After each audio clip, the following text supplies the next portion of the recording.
안녕하십니까. 홀스튜브 승마가 좋다 한국마사의 승마단 감독 전재식입니다. 오늘 준비한 영상은 Q&A 영상인데요. 나하하님의 질문입니다. 탄력성 있는 걸음을 목표로 전구는 높게 후구는 낮게 하려면 구체적으로 기승자는 어떤 부조를 져야 하나요? 란 수준 높은 질문이었습니다. 네. 마장마술 선수들은 모두가 탄력성 있는 속보를 하기 위해서 많은 노력을 합니다. 저 또한 다르지 않은데요. 탄력성 있는 속보를 훈련받아 할 수 있는 말과 훈련받지 못한 말의 능력에 따라 다를 수밖에 없습니다. 말이 이미 훈련에 의해서 탄력성 있는 걸음을 할 수 있다면 어렵지 않게 부조 종아리 위치를 이동시키거나 박차를 적절히 사용하면 탄력성 있는 걸음을 하기 시작합니다. 관건은 탄력성 있는 속보를 하기 시작하면 어떠한 동작을 수행하더라도 이를 규칙성 있고 지속적으로 움직임을 유지하게 하는 것이 더욱 중요합니다. 이를 위해서 기승자는 각 마필에 따른 적절한 종아리 부조의 최적의 사용 방법을 찾아내야 합니다. 종아리 부조 사용 방법에는 위치 이동과 박차의 사용 그리고 종아리를 조여주는 방법이 있는데 마지막 종아리를 조여주는 방법은 제 개인적인 생각으로 가장 비효율적인 방법이라 생각합니다.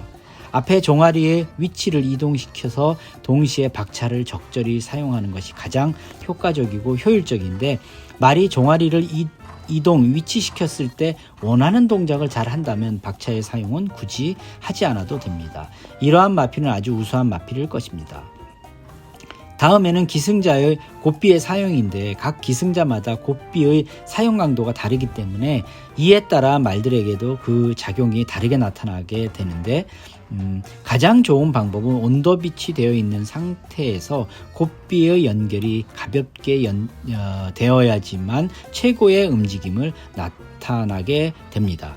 예를 들어 풍선에 물을 채워 부풀게 한 다음 곱비를 풍선에 묶고 당겼을 때 터지지 않을 만큼의 강도는 조금 가볍다고 말할 수 있고 고무장갑에 물을 채워 곱비를 묶어 당겼을 때 터지지 않을 정도의 느낌이라면 조금은 강한 당김이 아닐까 생각합니다. 풍선과 고무장갑 사이 정도라면 설명이 되려나요? 이때에도 풍선 쪽에 더 가까운 힘이라면 최상일 듯 합니다. 말이 모든 움직임을 할 때 스스로 몸의 균형을 잡을 수 있도록 시간을 주고 도움을 주어야 하는데 곱비의 연결이 강하면 재갈에 의지하여 균형을 잡으려고 하기 때문에 능동적인 움직임을 할 수가 없게 됩니다. 쉽지 않은 기승술일 수밖에 없습니다. 온도빛을 식히고 탄력성 있는 속보도 해야 하고 주먹 연결도 가볍게 해야 하고 가벼워진 연결 상태에서 마체의 모양, 프레임, 컬렉션 등 유지해야 합니다. 이렇게 했을 때 가장 자연스럽고 아름다운 모습을 볼 수가 있습니다. 기승자 또한 탄력성 있는 움직임에 기분 좋은 느낌을 아주 만끽할 수 있습니다. 자, 그러면 훈련이 되어 있지 않은 말을 탄력성 있는 속보의 움직임을 위해서 부조를 어떻게 사용해야 할까요? 한마디로 종아리 부조만으로는 탄력성 있는 움직임을 할 수가 없습니다. 탄력성 있는 속보의 움직임은 훈련의 결과로 만들어지는 것입니다. 다시 한번 강조합니다. 탄력성 있는 속보의 움직임은 훈련의 결과로 만들어지는 것입니다. 더 보충해서 말씀드리자면 다양한 훈련 방법 중 선택한 적절한 훈련 방법과 충분한 훈련 시간에 의해 훈련되어지는 것입니다. 물론 선천적으로 걸음이 좋은 마필들도 있습니다만 그런 마필들도 탄력성 있는 걸음을 하도록 하기 위한 훈련이 있어야지만 가능한 것입니다. 탄력성 있는 움직임의 훈련 방법은 트레이너에 따라 다르게 구성되어지지만 저의 훈련 방법은 다음과 같습니다. 네, 첫 번째, 비기승으로 파사지 훈련을 해주며 동시에 폐합회 훈련을 해주어서 말이 움직임에 관한 일반적이지 않은 새로운 리듬을 읽히게 해주는 것입니다. 두 번째, 기승 훈련 시에 트레이너는 언제나 탄력성 있는 걸음을 생각하면서 훈련에 임해야 합니다. 그럼으로써 창의적인 생각을 할 수 있습니다. 창의적인 생각이 훈련에 접목됐을 때 결과가 좋아집니다.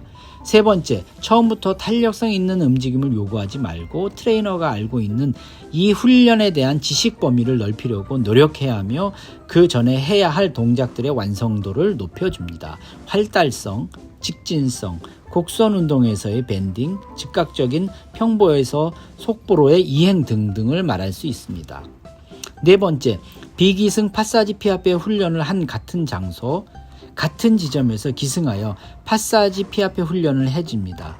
경험 많은 트레이너나 혹은 훈련의 목표를 공유할 수 있는 조력자의 도움을 받아서 파사지 피아페 훈련을 한다면 더욱 훈련의 완성도가 높아집니다. 기승자는 부조의 사용을 정해서 파사지 피아페 훈련 시에 이를 일관적으로 사용할 수 있도록 해야 합니다. 다섯 번째, 파사지 피아페 훈련 정도에 따라서 파사지를 하다가 파사지 탄력을 유지시킨 상태에서 조심스럽게 탄력성 있는 속보를 합니다. 이때 종아리 부조와 곧비의 연결이 중요하며 특히 말이 직진성을 잃지 않도록 하는 것이 아주 중요합니다. 여섯 번째, 훈련 초기에는 말이 조금이라도 잘한 움직임이 나올 때는 즉시 칭찬을 해주는 것이 매우 소중한 재산이 된다는 것을 잊지 말아야 합니다. 일곱 번째, 트레이너는 마장마술에 대한 해박한 지식을 가지려고 부단한 노력을 해야 하며 말의 건강 상태와 컨디션 등 조목조목 살펴서 훈련에 임하는 말이 지치거나 짜증을 내지 않도록 해야 하는 것도 아주 중요합니다. 여덟 번째, 중간 속보를 훈련시킨 후에 중간 속보를 적절히 사용하면서 탄력성 있는 속보 훈련을 시켜주는 것도 좋은 방법 중에 하나입니다. 지나간 일이지만 클래식거를 훈련시킬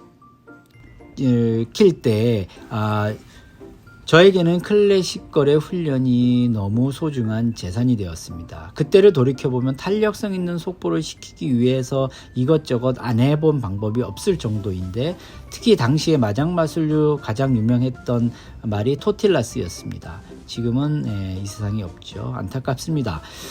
클래식거를 훈련시키기 전에 토틸라스 동영상을 보고 훈련에 임하는 날이 많았는데 그런 날은 클래식거를 더더욱 고생시켰던 기억이 생생합니다. 항상 클래식걸한테 미안한 마음이 듭니다. 그때는 훈련의 절차를 몰랐었습니다. 이전에 보지도 못했었습니다. 저를 비롯한 많은 트레이너들께서 좋은 결과를 얻어 이를 많이 알려 기술적 말산업 발전에 도움이 되었으면 하는 바람입니다. 탄력성 있는 움직임은 종아리 부조의 사용만으로 할 수 있는 것이 아닙니다. 고된 훈련의 결과물인 것입니다. 훈련의 방법도 중요하며 무엇보다 중요한 것은 훈련의 과정인 것입니다. 종아리 부조의 사용은 탄력성 있는 움직임이 어느 정도 완성된 뒤에 이 움직임으로 규칙성 있게 지속시켜 움직이게 하는 수단의 대표적인 부조인 것입니다. 훈련이 되어 있지 않은 말에게 종아리 부조만으로 탄력성을 요구한다면 말은 갸우뚱할 것입니다. 네, 지금까지 나하하님께서 질문하신 제가 답변을 나름 정리해서 여러분께 알려드렸습니다. 도움이 되셨으면 하는 바람이고요. 질문 감사하고요. 감사한 마음으로 답변을 적었습니다. 자, 지금 영상을 이렇게 보시면 낭산이한테 지금은 이제 중간 속보를 하면서 또 중간 속보를 이용해서 탄력성 있는 속보 훈련을 시키는 영상이 되겠습니다. 자, 지금처럼 속보를 하다가 약간 탄력성 있는 속보로 만들어서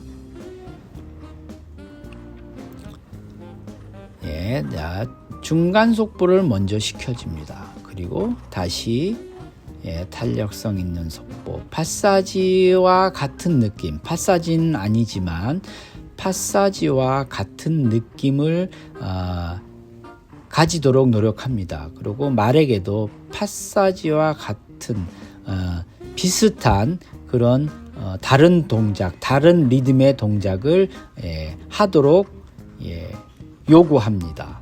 지금도 중간 속보하고 다시 수축시켜서 파사지와 같은, 파사지는 아니지만 그런 느낌으로 탄력성 있는 속보를 시켜줍니다. 곧비의 연결이 아주 중요한데요. 좀 전에 왼쪽 곧비를 많이 당겼던 것도 곧비의 연결을 가볍게 하기 위함입니다. 자, 파사지와 비슷한, 거의 파사지 같죠, 그죠? 파사지와 비슷한 속보를 하다가 다시 중간 속보, 예, 네, 다시 파사지와 같은 느낌, 네, 이렇게 훈련을 마치게 됩니다. 예, 여러분 감사하고요. 다음 영상 기대해 주세요.